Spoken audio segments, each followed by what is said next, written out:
Hello everyone, good morning all of you. स्वागत है आपका एक बार फिर से आपकी अपनी ऑनलाइन क्लासेज संस्कार उच्च माध्यमिक विद्यालय बड़ाव की ऑनलाइन क्लासेज में। और मैं गुरु राकेश एक बार फिर से पेश हूँ आपके सामने नई वीडियो के साथ। विद्यार्थियों, हमने पिछले वीडियो के अंदर ह्यूमन सिस्टम की बात की थी, यानी मानव के, या हम ये कहें कि हमने अपने शरीर के तंत्रों का अध्ययन करना शुरू किया था। उसके अंदर हमने सबसे फर्स्ट जो स्टडी है वो की थी हमने अपने पाचन तंत्र से। पाचन तंत्र के अंदर हमने स्टडी की किसकी? आहार नाल की। और उस आहार नाल की संरचना में हमने ये देखा कि आहार नाल की संरचना में होता क्या क्या है, किस प्रकार से भोजन हम बाहर से ग्रहण करते हैं, वो भोजन कहाँ जाता है, किस तरीके से वो भोजन पचित होता है, और किस तरीके से भोजन के पाचन होने के बाद शरीर की वृद्धि के लिए अवशोषित होता है। इसके बाद उस अवशोषण के बाद बचा जो शेष भोजन है वो, या शेष जो अपशिष्ट है, जिसको हम अपशिष्ट कह सकते हैं, क्योंकि पाचन और अवशोषण के बाद बचा जो शेष है, चाहे वो कोई भी पदार्थ हो हमारे शरीर में, वो हमारे शरीर के लिए किसी भी तरीके से कोई लाभदायक नहीं है, या हम एक तरीके से ये कहें कि वो हमारे शरीर के लिए आवश्यक नहीं है। वो हमारे लिए क्या है? अनावश्यक है। तो ये तो बात थी हमारी पिछली वीडियो यानी आहार नाल की, पाचन तंत्र की। आज के इस वीडियो में हम बात करने जा रहे हैं, टॉपिक अपना रहेगा मानव में श्वसन तंत्र।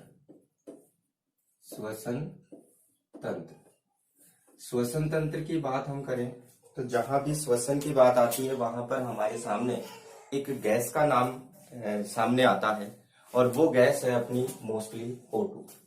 O2 मीन्स ऑक्सीजन से है।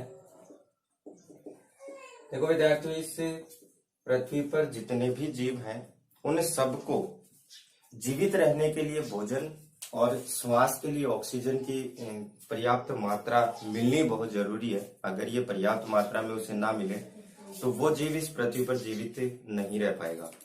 तो उसी तरह इस ऑक्सीजन को प्राण वायु कहा जाता है। इसको किस नाम से जानते हैं?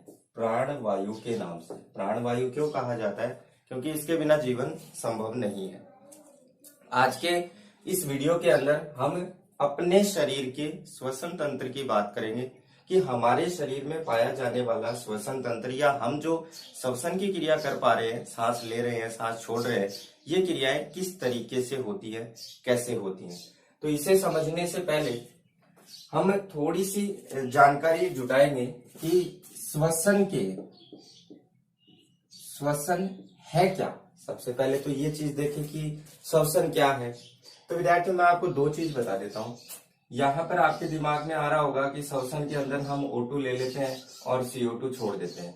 यानी मैं ये कहूँ कि अंदर हमने क्या की? ऑक्सीजन, और CO2 क्या कर दी? बाहर। और ये दोनों क्रियाएं अगर कोई व्यक्ति करता है तो हम उसको कह देते हैं कि ये श्वसन है। लेकिन विद्यार्थियों, ये श्वसन नहीं है। श्वसन की एक्चुअल डेफिनेशन क्या है? देखो, यहाँ ये O2 भी क्या है? गैस है। ये CO2 भी क्या है? गैस है। अगर ये O2 लेना और CO2 छोड़ना, यहाँ पर वही बात हो गई, O2 लेना और यहाँ क्या है? CO2 छोड़ना। अगर मैं इनकी बात करूं तो ये दोनों तो गैसें हैं। आपने क्या किया है?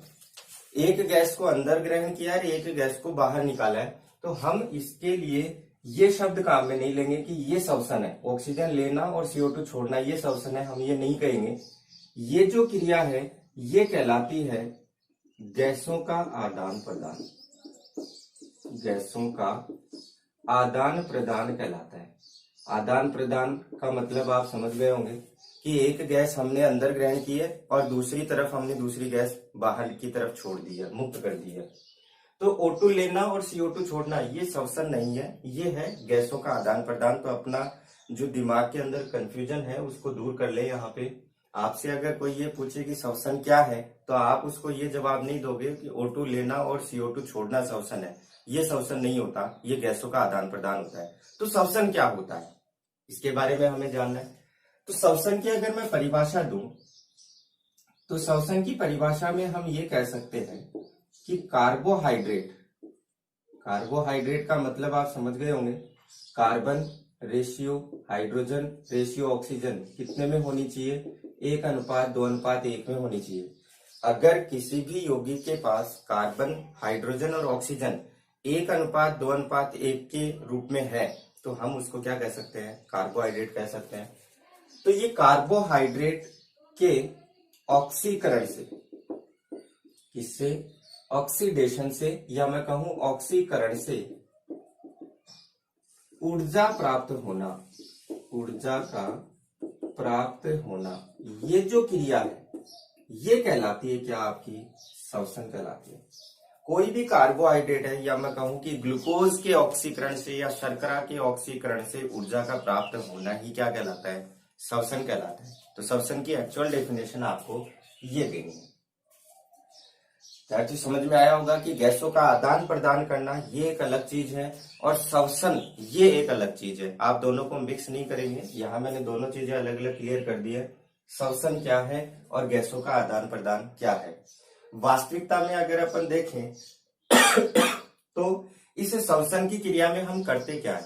इस श्वसन की क्रिया में हम गैसों का आदान प्रदान ही करते हैं, लेकिन इन गैसों के आदान प्रदान के कारण हम उस गैस के आदान प्रदान को श्वसन नहीं कह सकते। एक्चुअल में होता क्या है? कार्बोहाइड्रेट का ऑक्सीकरण होता है और ऊर्जा प्राप्त होती है, इसको हम श्वसन कहते हैं। तो ये तो विद्यार्थियों बात हो गई कि श्वसन है क्या, श्वसन किसे कहते हैं, इसकी डेफिनेशन हमने देख ली। इसके बाद मैं बात करता हूं कि मानव शरीर में श्वसन अंग कौन से हैं। श्वसन अंग की अगर मैं बात करूं तो अलग अलग आवास में रहने वाले जो जीव हैं उनके अंदर श्वसन अंग भी अलग अलग प्रकार के पाए जाते हैं। हम मनुष्य की बात कर रहे हैं तो मनुष्य में या हम अपनी खुद की बात करें तो हमारे अंदर श्वसन के लिए अंग क्या है? फेफड़े। क्या है? फेफड़े। ध्यान रहे, इनको फुफ्फुस भी कहा जाता है। मानव में श्वसन अंग की बात की जाए तो फेफड़े हैं। जलीय जंतुओं की अगर मैं बात करूं, जैसे मछली की अगर बात करूं तो उनके अंदर गिल्स आते हैं, गिल स्लिट्स भी होती है, या जिनको अपन गलफड़े कहते हैं, वो पाए जाते हैं किसके अंदर? जलीय प्राणियों के अंदर। तो ये मानव में या हमारे अंदर श्वसन के लिए अंग कौन सा पाया जाएगा? फेफड़े पाए जाएंगे। अब हम श्वसन तंत्र को समझना चाहते हैं, इसका मतलब सीधा सा ये है कि हमें फेफड़े की संरचना को समझना पड़ेगा। तो फेफड़े की संरचना को समझने के लिए हमें इसकी संरचना बनानी पड़ेगी। तो हम इसकी संरचना बनाते हैं और फिर देखते हैं कि इस फेफड़े के द्वारा किस प्रकार से हमारे अंदर श्वसन की क्रिया होती है। तो विद्यार्थियों, अगर आपको फेफड़े की स्ट्रक्चर बनानी हो तो स्ट्रक्चर बनाने में भी आपको ज्यादा डिफिकल्टी नहीं होगी, या आप कह सकते हैं कि ज्यादा कठिनाई नहीं होगी। यहाँ पर मैं एक के अंदर ये संरचनाएं बनाऊंगा, बाकी आपको ये मानना है कि दोनों के अंदर सेम वैसी ही स्ट्रक्चर होती है। दूसरे के अंदर हम बना भी सकते हैं या हम वैसे भी रख सकते हैं। ये मैं एक तरफ बना के दिखा रहा हूं आपको।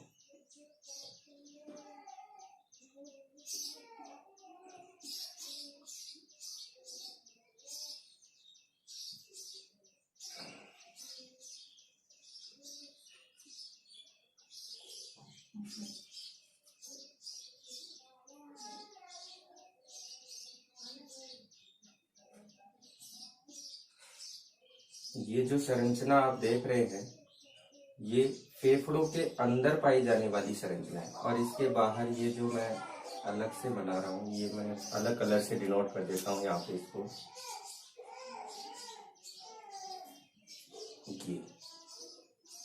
ये अपनी हो जाएंगी रक्त नलिकाएं।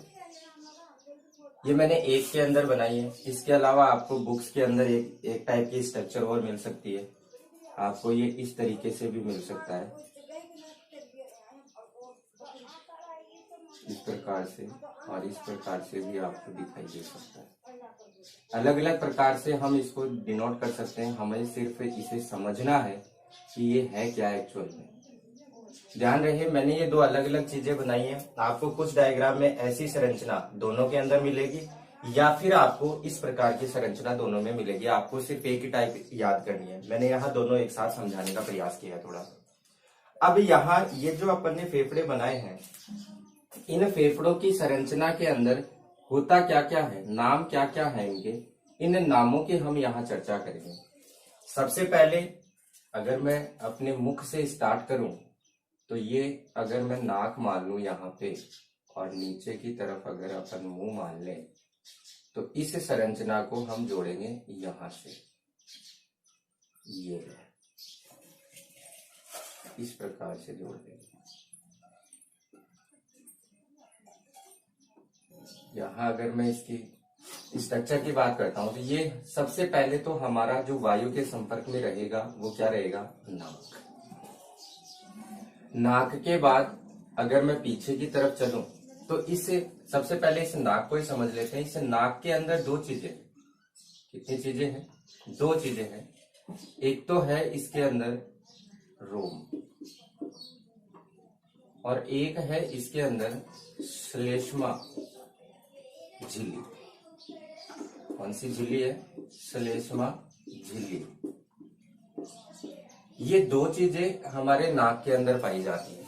इसके अलावा अगर मैं बात करूं तो ये नीचे की तरफ जो आपको दिख रही है इसको आप श्वास नाल कह सकते हैं या श्वसनी कह सकते हैं।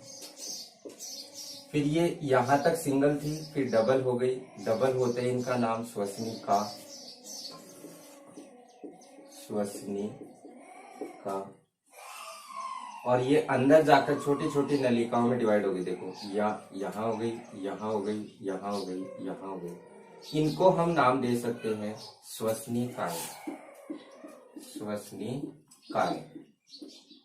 और इन श्वसनिकाओं के अंतिम भाग पे आप देख सकते हो, जैसे इसके अंतिम भाग पर एक ये गुंबद जैसी संरचना है, इसके अंतिम भाग पे ये गुंबद जैसी संरचना है, इसके अंतिम भाग पे ये है। इनको हम नाम देंगे कुप्पिकाएं। क्या नाम देंगे, कुप्पिकाएं नाम देंगे। और यहाँ पर विद्यार्थियों ये जो मैंने रेड कलर की एक संरचना बनाई है ये है अपनी रक्त नलिकाएं। रेड कलर की जो आपको दिखाई दे रही है ये क्या है, रक्त नलिकाएं। ये जो नाम मैंने इधर लिखे हैं वो नाम इधर भी है। अगर यहाँ पर इनकी मैं बात करूं तो ये तो हो गई अपनी श्वसनिकाएं, छोटी नलिकाएं। ये अंतिम भाग के ऊपर गोल गुंबद संरचना, इसको अपन कुप्पिका कह देंगे। और ये जो रेड कलर का आपको दिखाई दे रहा है ये क्या है, अपनी रक्त नलिकाएं। और नीचे की तरफ इन दोनों के नीचे इस प्रकार से एक संरचना पाई जाती है जिसको हम कहते हैं डायाफ्राम। क्या कहते हैं, डायाफ्राम कहते हैं। तो एक अगर हम लंग्स की या अपने फेफड़े की संरचना की अगर बात करें तो हमारे फेफड़े के अंदर इस प्रकार से ये इतनी चीजें पाई जाती हैं। ये हमारे फेफड़े की स्ट्रक्चर के अंदर पाया जाता है। अब हमें क्या करना है, अब हमें ये समझना है कि हमने ये देखा कि सबसे पहले जो हमें बाहर से वायु ग्रहण करनी है उसके संपर्क में हमारे शरीर का, या हम ये कहें कि इस श्वसन तंत्र का कौन सा अंग सबसे पहले संपर्क में आ रहा है, तो हम देख सकते हैं हमारे शरीर में जो वायुमंडल के संपर्क में है वो हमारी नाक है। और नाक सबसे पहले बाहर से किसी भी वायु को क्या करती है, ग्रहण करती है। तो सबसे पहले हम बात करते हैं नाक की। अगर मैं श्वसन अंगों में इस फेफड़े की बात करूं और इस फेफड़े में अंगों की बात करूं तो सबसे पहले क्या आया, अपना नाक। इस नाक की बात करते हैं। नाक की अगर मैं बात करूं तो नाक में नासा द्वार होते हैं, नासा द्वार। या मैं सीधी सी अगर अपनी भाषा में बात करूं तो आप अपने अपने नाक को देख सकते हैं।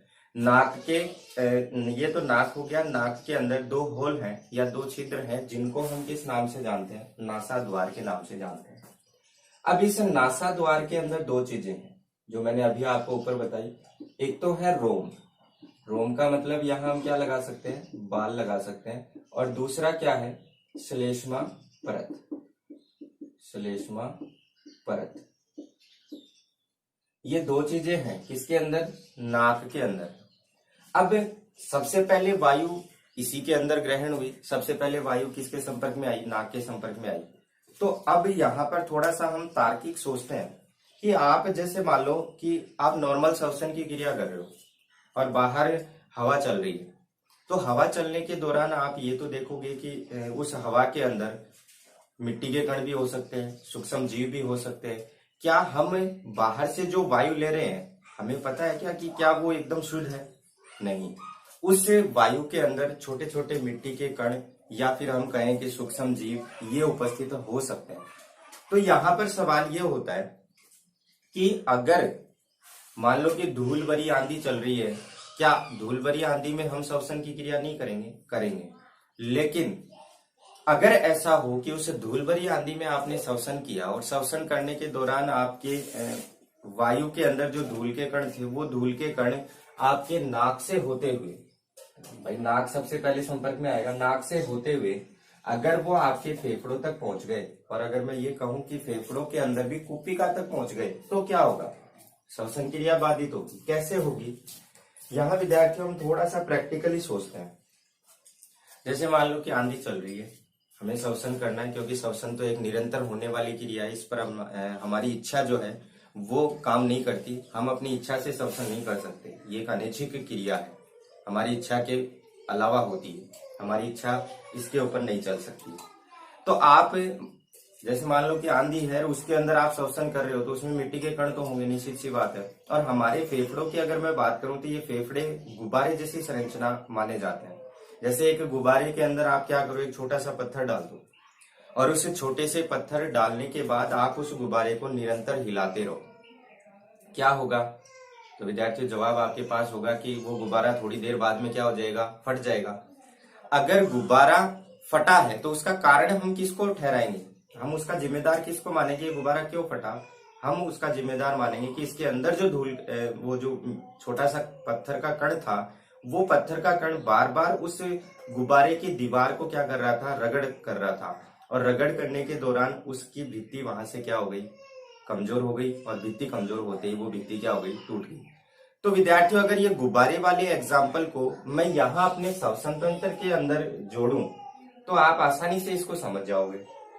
जैसे आपने क्या किया, धूल भरी आंधी के अंदर श्वसन किया। अब धूल भरी आंधी में क्या है? धूल के कण है, मिट्टी के कण है, छोटे से पार्टिकल है जो हम नग्न आंखों से नहीं देख पा रहे। वो कण आपके नाक से होकर, श्वास नली से होकर, इन श्वसनिकाओं से होता हुआ लास्ट कहाँ पहुंच गया? कुपिका में पहुंच गया।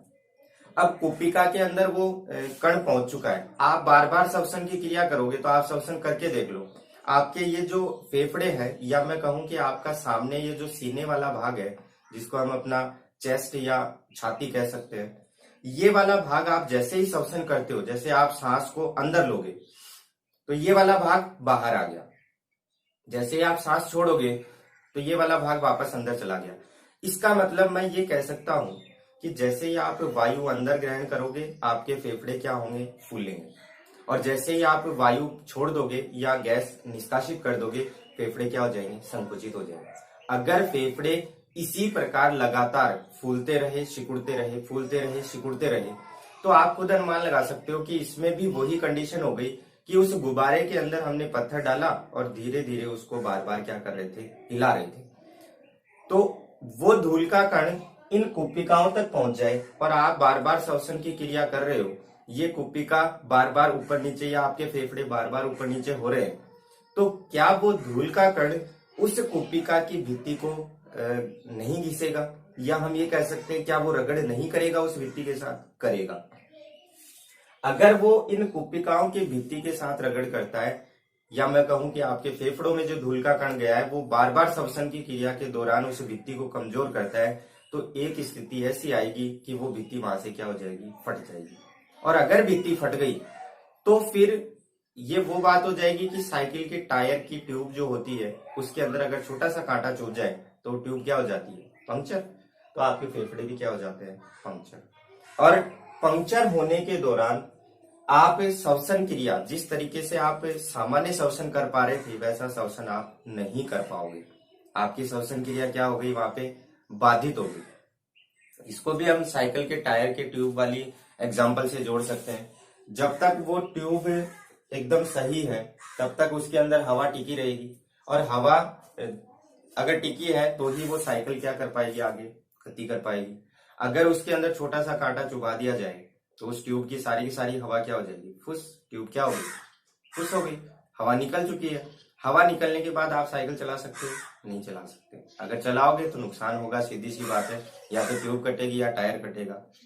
उसी प्रकार अगर यहाँ पर आपके फेफड़े अगर पंक्चर हो जाए तो आपकी श्वसन क्रिया बाधित हो सकती है, आपको सांस लेने में दिक्कत उत्पन्न हो सकती है। तो विद्यार्थी, ये तो मैंने आपको समझाया कि अगर आप बाहर से जो वायु ग्रहण कर रहे हो उसके साथ अगर कोई धूल का कण कुपिकाओं तक या अपने फेफड़ों तक पहुंचता है तो क्या होगा। अब ऐसा ना हो, ये जो मैंने अभी आपको बताया कि आपके फेफड़े पंक्चर ना हो, इसके लिए हमारे शरीर के अंदर क्या सेफ्टी है उसकी मैं बात कर रहा हूं।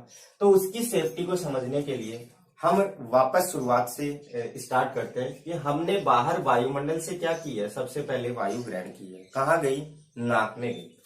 तो नाक के अंदर ये जो नासा द्वार है, इन नासा द्वारों में दो चीजें हैं और ये दोनों के दोनों क्या करते हैं, ये चौकीदार की तरह या पहरेदार की तरह कार्य करते हैं। कैसे करते हैं, देखो, नाक के अंदर जो रोम या बाल पाए जाते हैं, उन नाक के अंदर पाए जाने वाले इन रोम या बालों की जो व्यवस्था है वो तिरछी होती है। तिरछी व्यवस्था से मतलब मेरा ये है कि ये क्रॉस के अंदर व्यवस्थित होते हैं, यानी आड़े तिरछे व्यवस्थित होते हैं। आड़े तिरछे व्यवस्थित होंगे तो बाहर से जो भी वायु आप ग्रहण करोगे उसके साथ जो भी धूल का कण आया, मान लो कि ऐसे ये व्यवस्थित है और इस साइड से कोई धूल का कण आया तो वो यहीं इससे टकरा के क्या हो जाएगा, रुक जाएगा, यहीं रुक जाएगा। इसका मतलब ये संरचना कहाँ है, नाक में, तो वो धूल के कण कहाँ रुक गए, नाक के अंदर ही रुक गए। आगे गमन हुआ क्या, नहीं हुआ। तो ये रोम या ये बाल जो है ये तो काम करते हैं इस तरीके से, क्योंकि इनकी व्यवस्था क्या है, तिरछी है। इसके बाद मैं बात करूं कि अगर मान लो कि गलती से या फिर कई बार होता है कि हम जैसे दौड़ रहे हैं तो दौड़ने के दौरान क्रिया क्या होती है, हमें ज्यादा वायु की आवश्यकता पड़ती है, तो हम बाहर से भी फोर्सफुल या दबाव पूर्वक वायु को अंदर ग्रहण करते हैं और दबाव पूर्वक ही छोड़ते हैं। तो अब आप ये मान लो कि आप दौड़ लगा रहे हो, दौड़ लगाने के दौरान आपने तेजी से ऐसे बाहर से वायु खींची और वायु खींचने के दौरान जो धूल के कण थे वो इन बालों से नहीं रुक पाए, या मान लो कि बाल झुक गए तो वो धूल के कण क्या हो गए, आगे चले गए। तो आगे जाकर आगे दूसरा चौकीदार कौन है, अपना श्लेष्मा की परत है। ये श्लेष्मा की परत क्या करती है, एक चिपचिपा पदार्थ स्रावित करती है। क्या काम करेगी, चिपचिपा पदार्थ स्रावित करेगी। और ये चिपचिपा पदार्थ जो है वो हम किस नाम से जानेंगे, उसको श्लेष्मा। या मैं ये कह सकता हूं कि ये जो श्लेष्मा की परत है ये श्लेष्मा का स्राव करती है। और ये श्लेष्मा कैसा होता है, ये चिपचिपा होता है। तो जब आपने दबाव पूर्वक वायु अंदर ग्रहण की, उसके अंदर जो धूल का कण था, वो धूल का कण अगर बालों से नहीं रुकता है तो वो आगे जाकर किसके ऊपर चिपक जाएगा, इस श्लेष्मा परत द्वारा ये जो श्लेष्मा स्रावित किया गया था उसके स्पर्श में आते ही या उसके संपर्क में आते ही वहीं का वहीं। इसका मतलब ये हुआ वो धूल का कण श्लेष्मा की परत के ऊपर चिपक गया। ये श्लेष्मा की परत कहाँ है, नासा द्वार में, यानी वो धूल का कण अभी भी कहाँ रुका हुआ है, नाक में ही रुका हुआ है। इसका मतलब मैं ये कह सकता हूँ, सीधी सी बात है, आप भी समझ गए होंगे कि नाक के अंदर ये जो नासा द्वार है, नासा द्वारों में ये जो दो संरचनाएं हैं, रोम और श्लेष्मा परत, ये क्या काम कर रही है, ये काम कर रही है बाहर से ग्रहण की गई वायु को फिल्टर करने का। फिल्टर करने का मतलब धूल के कणों को रोकने का। अगर धूल के कण नाक के अंदर ही रुक गए तो क्या आपके फेफड़ों को नुकसान होगा, नहीं होगा, क्योंकि फेफड़ों तक जाने वाली वायु क्या हो चुकी है, अब शुद्ध हो चुकी है। तो यहाँ पर ये दो चौकीदार काम करेंगे। अब आपके दिमाग में प्रश्न ये आ रहा होगा कि चलो सर, कि वो वायु जो है वो तो शुद्ध होके आगे चली गई, तो वो वायु तो नाक के अंदर से पीछे नासा द्वार से श्वास नली से होती हुई वो वायु कहाँ आ गई, श्वसनिका, श्वसनिका से श्वसनिकाओं में और श्वसनिकाओं से कुपिकाओं में आ गई। ये तो प्रोसेस हो गई। तो फिर नाक के अंदर जो धूल के कण बचे या जो कण वहां उस नाक के अंदर रुक गए थे, उनका क्या हुआ। तो विद्यार्थियों, यहाँ पर एक नॉर्मल सी प्रोसेस के दौरान मैं ये आपको बता सकता हूँ कि जो कण नाक के अंदर रुक गए थे, अगर वो कण श्लेष्मा की परत के ऊपर जो रुक गए थे, अगर वो कण तरल अवस्था में होते हैं या जम नहीं पाते या लिक्विड फॉर्म में होते हैं, मान लो कि कण तो कम है, श्लेष्मीय पदार्थ ज्यादा है, तो वो कण जो अपनी आड़ू भाषा में या अपन आम भाषा में कहते हैं बत्ती आना, बत्ती आने का मतलब नाक से सीधा आना, तो उसके रूप में हम उसको क्या कर देते हैं, शरीर से बाहर और हम अपने नाक को वापस क्या कर लेते हैं, एकदम सुरक्षित या फिर उसकी सफाई कर लेते हैं। दूसरी चीज, अब ये तो बात हुई कि अगर वो जम नहीं पाए तब की। अगर ये पदार्थ जम जाते हैं, ये धूल के कण जम जाते हैं, तो उनसे घुंघे का निर्माण होता है। क्या बन जाते हैं, घुंघे बन जाते हैं। और इन घुंघों को आप सभी को पता है किस तरीके से निकाला जाता है, नाक में अंगुली डाल के घुंघे को निकाल देते हैं, नाक को वापस क्या कर लिया जाता है, साफ कर लिया जाता है। इसीलिए कहा जाता है कि हमेशा नाक की क्या होनी चाहिए, सफाई होनी चाहिए, क्योंकि आपके ये जो नासा द्वार है उनका व्यास क्या है, कम है। अगर धूल के कण इनके अंदर जमते रहे तो ये नाक क्या हो जाएंगे, ब्लॉक हो जाएंगे।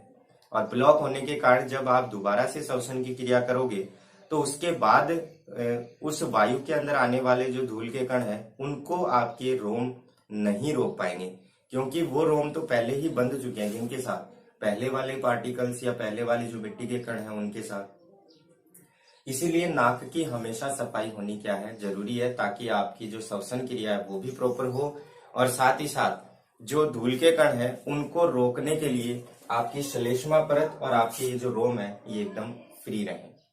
तो विद्यार्थियों, आज ये जो मैंने आपको नाक के बारे में और नाक के अंदर ये जो रोम और श्लेष्मा परत पाई जाती है इनके बारे में बताया। ये उम्मीद करता हूँ कि आपने पहली बार ये सुना होगा कि घुंघे कैसे बनते हैं, या फिर आपने ये देखा होगा कि वो जो नाक से आने वाला पानी है वो नाक से आने वाला पानी आया कहाँ से। तो ये आपको जरूर समझ में आया होगा। नाक की सफाई जरूरी है, करते रहिएगा समय समय पर, वरना हो सकता है कि श्वास लेने में दिक्कत हो। तो ये तो विद्यार्थियों हमने बात की कि नाक के अंदर वायु क्या हो जाती है, एकदम शुद्ध हो जाती है। अब इसके बाद आने वाली जो वायु है वो आसानी से गमन करेगी, इन श्वास नली से होती हुई आगे फेफड़ों के अंदर पहुंच जाएगी। तो विद्यार्थियों, आज के इस वीडियो के अंदर इतना ही। नेक्स्ट हम चर्चा करेंगे, अभी तक हमने बाहर से वायुमंडल से जो वायु ग्रहण की थी उसकी प्योरिफिकेशन के बारे में बात की है कि वो शुद्ध कैसे होती है। आगे की प्रोसेस में वो वायु कैसे आगे गमन करती है, कैसे कुपिका में जाती है, फिर कुपिका से प्रत्येक कोशिका तक कैसे जाती है, इसकी हम चर्चा करेंगे नेक्स्ट वीडियो में। तब तक के लिए धन्यवाद। घर पे रहें, सुरक्षित रहें।